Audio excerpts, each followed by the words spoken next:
show it to him. I remember you saying something recently about how you might like slightly start to alter how you go about giving lessons based on reading a Victor Wooten book. That's right, yeah.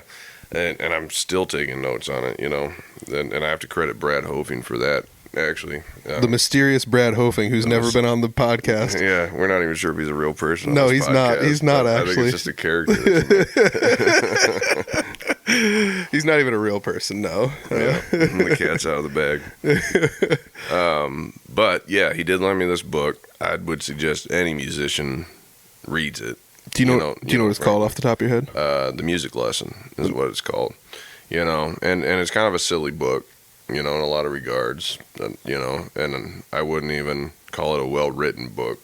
You know, it's by Victor Wooten, you know, and he's not a good writer, which I don't think is a real big dig because he doesn't have to worry about writing a book. Yeah, that's true. Because he's like the guy for bass, you know? Like the guy's got his stuff figured out. Oh, yeah. So I don't feel bad saying he's a bad writer. You know? But... You know, it'd be like me being like, Jeremy, you're a bad mechanic. You know? It's like oh, geez. Oh, no. Yeah, precisely. Yeah.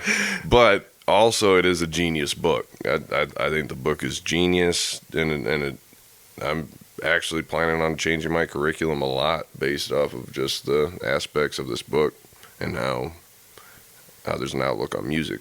Yeah, a different outlook, something that's even like it's sometimes silly and unbelievable, but I think worth it. You know, because I've always been a romantic when it comes to music, you know. There's certain songs that no matter how many times I hear them are always going to rock my world. Mm-hmm. You know, I don't care to learn about any personal details about any famous musician. You know, I really don't care to read autobiographies or anything like that because it doesn't make any difference to me. You know, I don't care what kind of person they are, what they think about anything.